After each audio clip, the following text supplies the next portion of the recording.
আপনি কি জানেন বাংলাদেশের সবচেয়ে বড় পদ্মা সেতু কোন কোম্পানি নির্মাণ করেছিল? আপনি কি জানেন পৃথিবীর সবচেয়ে বড় টেলিস্কোপ কোন কোম্পানি দ্বারা নির্মিত? অথবা পৃথিবীর সবচেয়ে বড় ড্যাম বা পানি বিদ্যুৎ প্রকল্প এটা কোন দেশে অবস্থিত এবং এটা বানানোর পিছনে কোন কোম্পানি হাত রয়েছে? অথবা পৃথিবীর সবচাইতে বড় বড় যে ঝুলন্ত ব্রিজগুলো আছে সেই ব্রিজগুলো কোন কোম্পানি দ্বারা নির্মিত? যেই কোম্পানি না থাকলে আসলেই এই ব্রিজগুলো বানানো সম্ভব ছিল না। আজকের এই ভিডিওতে আমি আপনাদের শেয়ার করব আমি কীভাবে ওই কোম্পানিতে পৌঁছালাম এবং আমার ওভারঅল এক্সপিরিয়েন্স কেমন ছিল। তো চলুন শুরু করা যাক আজকের ভিডিও। চালাতে বিয়ে করতে পারবেন না। আমার বাংলাদেশ এখন নাম্বার 1-এ আছে। আসসালামু আলাইকুম সবাইকে, আমি জাহেলসান, পড়াশোনা করছি চংচং জিয়াওজিং ইউনিভার্সিটিতে। বর্তমানে আমি আছি আমাদের ইউনিভার্সিটি ক্যাফেটেরিয়াতে। এখন মূলত হচ্ছে যে বিষয় নিয়ে আলোচনা করতেছি বা যে বিষয় নিয়ে আজকের ভিডিও, সেটা হচ্ছে যে আজকে আমরা যাচ্ছি ওবিএম কোম্পানি, যেটা চায়নার লার্জেস্ট কোম্পানির মধ্যে একটি কোম্পানি, ওই কোম্পানি ভিজিটে। এবং এই ভিজিটটা হচ্ছে ইউনিভার্সিটি থেকে ম্যানেজ করা হয়েছে 4 দিনের বিজনেস ট্রিপ। তো এই 4 দিনের বিজনেস ট্রিপে আমরা কি করবো এবং কোথায় কোথায় যাবো সবকিছু তুলে ধরবো এই ভিডিওতে।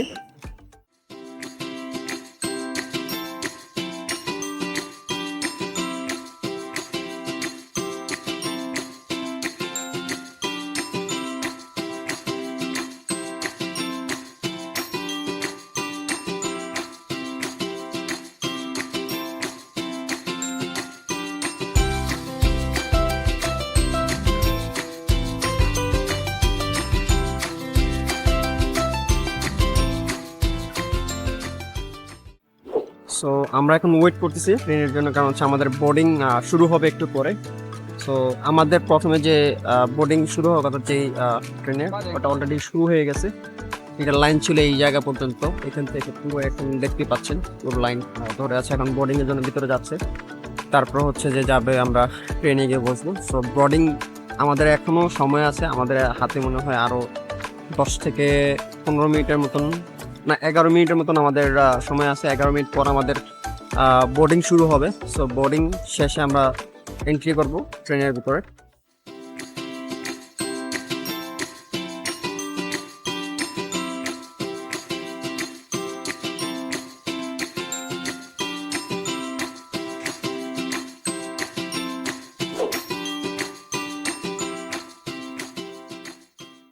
বর্তমানে আমি আছি আমার ট্রেনের ভিতরে।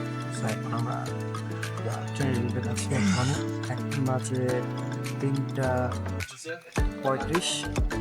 3:35-এ আমরা মূলত রওনা দিয়েছি 1:45-এ। এখন বাজে 3:45, কারণ হচ্ছে আমি মাঝখান থেকে একটু রেস্ট নিয়েছিলাম। অ্যান্ড দেন 7 ঘন্টা জার্নিতে আমরা একটু দেখানোর চেষ্টা করবো যে আসলে চংচিং এবং চংচিংয়ের চায়নার যে ন্যাচারাল যে ভিউগুলো এগুলোকে দেখানো ট্রাই, এবং আমাদের যে গন্তব্যস্থল, ওই গন্তব্যস্থলে যেতে আমাকে এখন প্রায় 5 ঘন্টা 5.5 ঘন্টার মতো সময় লাগবে। আমরা 1:45 রওনা দিচ্ছি, অলরেডি 3:35 বাজে। 1 ঘন্টা, আরো 6 ঘন্টা মতন সময় লাগবে আমাদের যেতে।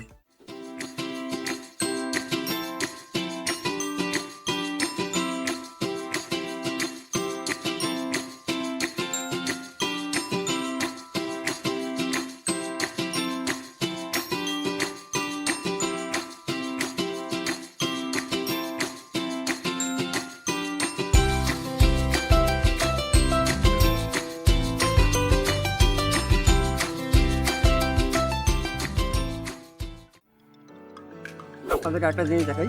এখন এই ট্রেনটা চলতেছে প্রায় 284 কিলোমিটার পার আওয়ার স্পিডে। এই ট্রেনটা হাইয়েস্ট হচ্ছে 300, আর চায়নাতে হাইয়েস্ট ট্রেন হচ্ছে 320। আপনারা দেখতে পাচ্ছেন এক টানেল থেকে আরেক টানেল যেতে জাস্ট কয়েক সেকেন্ড, মানে এত পরিমাণ স্পিডে এই ট্রেনটা যাচ্ছে। এবং ট্রেনের ভিতরে একটা মজার জিনিস, সেটা হচ্ছে যে ট্রেনে কিছু কেবিনগুলো আছে, ওরা প্রোডাক্ট প্রমোশন করতেছে। যদি আপনারা একটু দেখায়, আমি একটু ঘুরে দেখায় আপনাদের জিনিসটা দেখুন।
আমরা এখন যাচ্ছি আমাদের ডিনার করতে।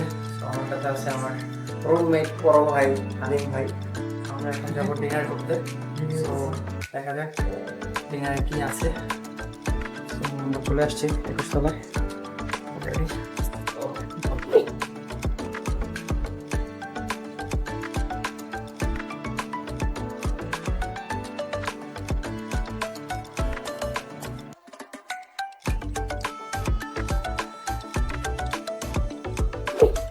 এভরিওয়ান, খাওয়া দাওয়া শেষে এখন আমরা আছি আমাদের রুমে।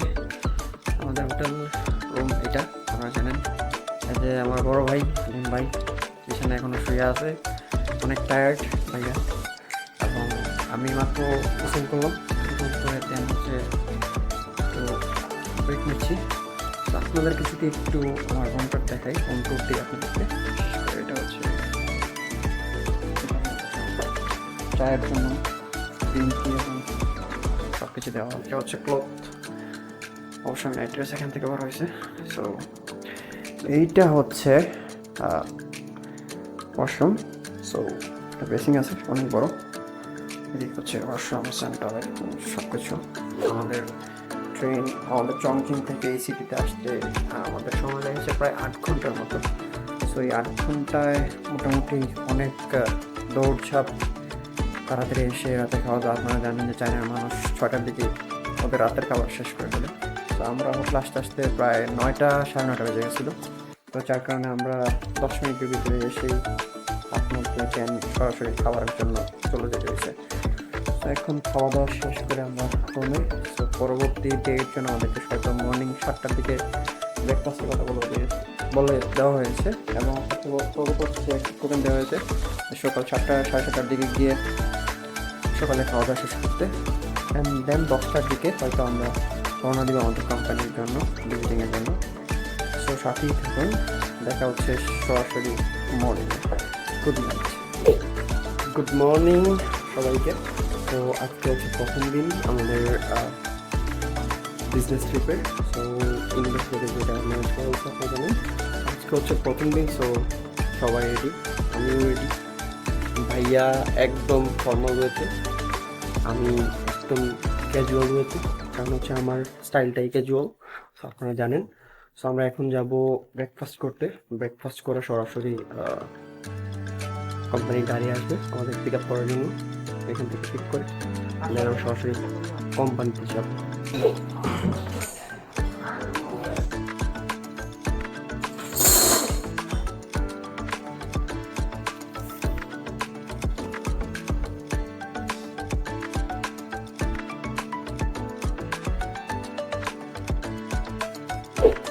এখন আমরা আছি বর্তমানে বাসে। আমাদের সাথে আমাদের বড় ভাই। মেইনলি যে ঘটনা ঘটে গেছে এখন সেটা হচ্ছে যে আমরা ভাবছিলাম না 10টার বেশি হয়তো আমাদের এখান থেকে বাস যাবে, কিন্তু মেইনলি যেটা হচ্ছে 8টা 20-এ যাওয়ার কথা আমাদের। আমাদের ফটো হচ্ছে এইটা। ওই যে এই যে 3 বান্দা দেখতেছেন না, এই যে 3 বান্দা আর আমাদের 2 বান্দার জন্য বাস লেট করছে 10 মিনিট। আর আমরা মনে করছি যে 10টা 20-এ, সেক্ষেত্রে আমরা ব্রেকফাস্টের জন্য গেছি 8টা 20-এ।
ওকে, আমরা রাজশাহী যাচ্ছি আম খেতে। সে আম খেতে যাচ্ছেন আপনারা? ওই যে আম। হ্যাঁ, এই যে আম, প্রচুর আম, ঠিক আছে, প্রচুর আম। তো আমরা এখন কোম্পানি ভিজিট করে দেন হচ্ছে আমরা যাচ্ছি আপনার খাবার খেতে, দুপুরের লাঞ্চ করতে। সো যেহেতু আমরা মুসলিম, সো এদিকে সবাই মুসলিম অ্যান্ড এদিকে সবাই অলসো মুসলিম। সো আমরা এখন হালাল ফুড খাওয়ার জন্য যাচ্ছি, কারণ চায়নাতে আপনারা জানেন, এবং হালাল ফুড আসলে একটু খুবই কম পাওয়া যায়। তো ওই জন্য আমাদেরকে কোম্পানি থেকেই আমাদের ম্যানেজ করা হয়েছে হালাল ফুডে। আমরা এখন যাবো হালাল ফুড খেতে। This one is curry, yeah? This curry also. Yeah.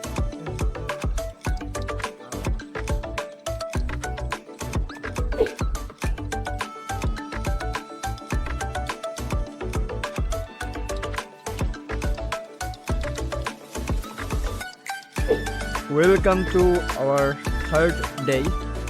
মূলত হচ্ছে প্রথম দিন আমরা এখানে চলে আসছি, দ্বিতীয় দিন থেকে আমাদের ট্যুর শুরু হয়েছে। আজকে হচ্ছে তৃতীয় দিন। সো তৃতীয় দিনে আমরা যাব একটা মিউজিয়াম ঘুরতে, দেন হচ্ছে আমরা যাব রাতে বুট পার্টিতে, দেন হচ্ছে আমরা একটা জায়গায় ঘুরতে যাব। তো টোটালি আমরা 3টা জায়গায় ঘুরতে যাবো এবং একটা ব্রিজ সর্বপ্রথম আমরা দেখতে যাবো, কারণ হচ্ছে এই ব্রিজটা মূলত বাস থেকে নামবো না, বাট বাস থেকে আমরা জাস্ট শুধু ব্রিজটার আর্কিটেকচার থেকে শুরু করে যা যা আছে ওইগুলো এক্সপ্লেন করা হবে। সো আমরা অলরেডি চলে আসছি, আমাদের টিম সবাই চলে আসছে, আমাদের বাসও চলে আসছে। সো আমরা এখন সরাসরি বাসে যাব, দেন হচ্ছে ওইখান থেকে সরাসরি আমরা যাব ওই ব্রিজটাতে, দেন হচ্ছে যাব মিউজিয়ামে, দেন টোটাল একটা ব্রেক আছে 4 ঘন্টার মতন। তো 4 ঘন্টার সময় আমরা হোটেলেই অবস্থান করব, অ্যান্ড দেন রাত 7টার দিকে মানে ডিনারের পরে আমরা যাব বুটে ঘোরাঘুরি করতে।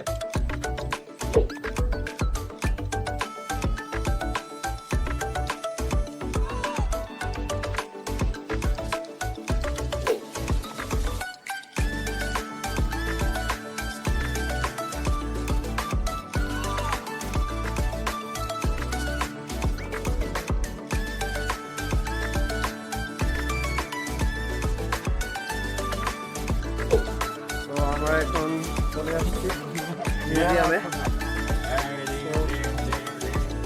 বাইকে ডিম বিক্রি করতেছেন নাকি?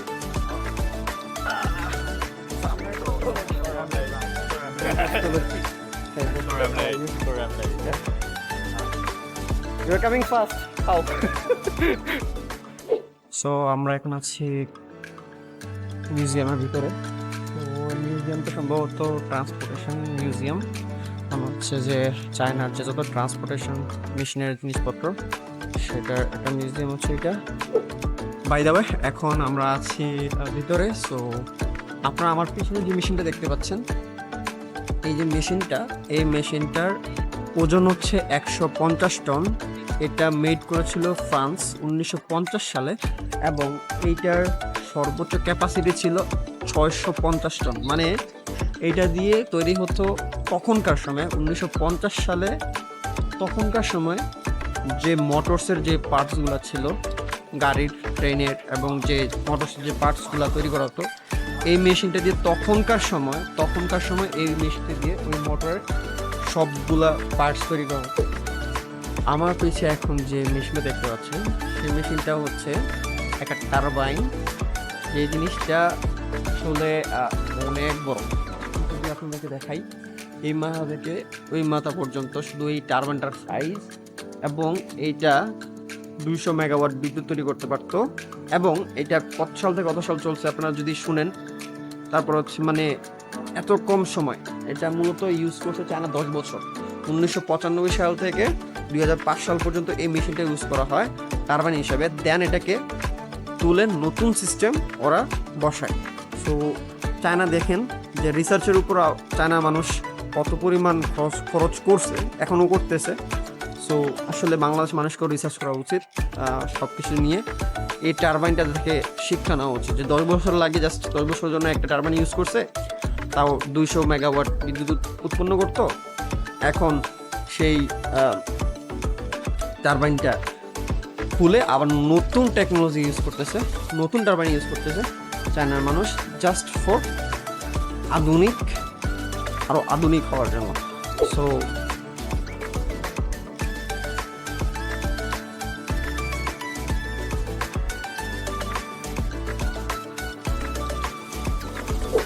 আপনাদের একটা স্পেশাল জিনিস দেখা, সেটা হচ্ছে 1980 সালের দিকে চায়না, তখনকার সময় মডেলিংয়ের একটা চলন ছিল। আপনারা দেখতে পাচ্ছেন এই যে জিনিসপত্রগুলো, সেটা হচ্ছে মডেলিংয়ের। কারণ হচ্ছে চায়না 1980 সালের দিকে মডেলিং স্টার্ট করে দিয়েছিল, যেটা বাংলাদেশ এখন করতেছে। আর এটা হচ্ছে তার কিছু নমুনা ছবির, যদি দেখাই, এটা ছবির নমুনা কিছু। ওই সময়ের কালেই 1980 সালের দিকেই তখনকার মানুষরা মডেলিং স্টার্ট করে দিছে। কারণ হচ্ছে বিভিন্ন প্রোডাক্টের ওরা শো করতো। কারণ হচ্ছে আপনার প্রোডাক্ট যদি সুন্দর হয় তখন কিন্তু আপনি বাইরে সেলিং করতে পারবেন। আর তখনকার ওরা বুঝতে পারছে যে মডেলিং ছাড়া কোনো উপায় নেই। মডেলিংয়ের মাধ্যমে কিন্তু তাদের পোশাক তারা ইন্টারন্যাশনালি একটা সময় তাদের ব্র্যান্ডিং করতো। আপনারা জানেন যে চায়না একটা সময় কিন্তু পৃথিবীতে নাম্বার 1 ছিল কাপড় প্রডিউস করার জন্য। বাই দ্য ওয়ে, এখন কিন্তু আমি প্রাউড ফিল করতেছি যে আমার বাংলাদেশ এখন নাম্বার 1-এ আছে কাপড় প্রডিউস করার জন্য, আর নাম্বার 2-তে আছে চায়না। কিন্তু আরেকটা জিনিসের জন্য নাম্বার 1, সেটা হচ্ছে সুতো। আপনাদের অলরেডি সুতোর সব কিছু দেখাইছি। আপনাদের একটা জিনিস দেখে, আসলে যারা বিয়ে করতে চান তাদের জন্য, যারা চায়নাতে মনে করেন যে আসলে বিয়ে করাটা খুব ইজি ছিল 80 দশকে 90 দশকে, আসলে মূলত তা না। চায়নাতে বিয়ে করার রুলসের জন্য যে একটা প্রথা ছিল, সেই প্রথাটা আমরা দেখাবো, যেটা আমরা বলতাম যৌতুক। কিন্তু বিষয়টা হচ্ছে যৌতুকের উল্টো, মেয়ের বাড়ি থেকে দিত কিন্তু ছেলের বাড়ি থেকে উল্টো দিত, এরকম না। বিষয়টা হচ্ছে এরকম যে যদি আপনি বিয়ে করতে চান, আপনাকে মাস্ট বি, মানে 1980 দশকে যদি কেউ বিয়ে করতে চাইতো চায়নাতে, সো সেই ক্ষেত্রে এই জিনিসগুলা মাস্ট বি।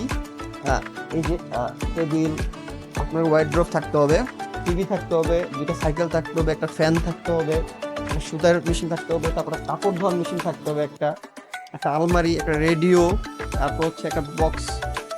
আর এটা হচ্ছে কোনো যে আমার একটা গান শুনতাম না, এক ধরনের থাকতো, ওইরকম একটা ক্যাসেটের মতো এদিকে চালা দিন চলতো। তো থাকতে হবে, রাইস কুকার থাকতে হবে, বল থাকতে হবে, ওয়ার্ড্রোব থাকতে হবে, একটা ফ্রিজ থাকতে হবে, একটা হারমোনিয়াম থাকতে হবে, তারপর হচ্ছে আপনার চেয়ার একটা। এই জিনিসগুলো আপনাকে মাস্ট বি থাকতে হবে, আদারওয়াইজ আপনি চায়নাতে বিয়ে করতে পারবেন না। বাই দ্য ওয়ে, একটা জিনিস আপনাদের কাছে দেখাই, সেটা হচ্ছে যে আমরা যে কোম্পানির থ্রুতে এই প্রভিন্সে ট্যুরে আসছি, বিজনেস ট্যুরে, সেই কোম্পানির জিনিসপত্র কিন্তু এই জাদুঘরে, এই মিউজিয়ামে রাখা আছে। আর সবচেয়ে বড় বিষয়টা হচ্ছে, আমি কিন্তু গতকালই এই যে বেয়ারিং আছে, এই বেয়ারিংয়ের উপরে কিন্তু আমি রিসার্চ করেছি, ভিডিও বানিয়েছি, এবং আমাদের পদ্মা সেতুতে কিন্তু এই ধরনের বেয়ারিং কিন্তু ইউজ করা হয়েছে, মানে একটু বিগ সাইজের। আসসালামু আলাইকুম সবাইকে, গুড মর্নিং। মূলত এখন আমরা সব কিছু গুছাই নিতেছি, লাগেজ অলরেডি আমাদের লাগেজ গুছানো হয়ে গেছে। কারণ হচ্ছে যে আমরা গতকাল রাতে ব্যাক করার পর আমাদের হোটেলে, দেন হচ্ছে আমরা একটু টায়ার্ড ছিলাম, দেন হচ্ছে রাতে থেকে একটু বের হয়েছিলাম খাওয়া দাওয়া করার জন্য, বাট ওই সময় আর ওই পরিমাণ ছিল না যে ব্লক করার মতন। এখন আমরা প্রায় শেষের দিকে, তো আমাদের 8টার দিকে হচ্ছে আমাদের এখান থেকে বাস নিয়ে যাবে আমাদের স্টেশনে। তো আমরা এখন সব কিছু গুছিয়ে নিয়েছি, যে আমার লাগেজ, ভাইয়ার লাগেজ অলরেডি গুছানো শেষ আমরা। তো আমরা এখন রওনা দেবো, আমরা কোন দিকে এখন নাস্তা করবো কি, কারণ হচ্ছে আমরা যাবো গন্তব্যস্থলে। লিফট চলে আসছে হয়তো, হ্যাঁ চলে আসছে, এটাও চলে আসছে। চলে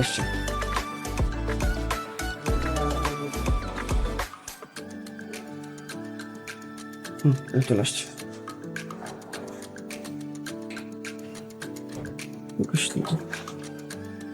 আরে 21 তো বাবা।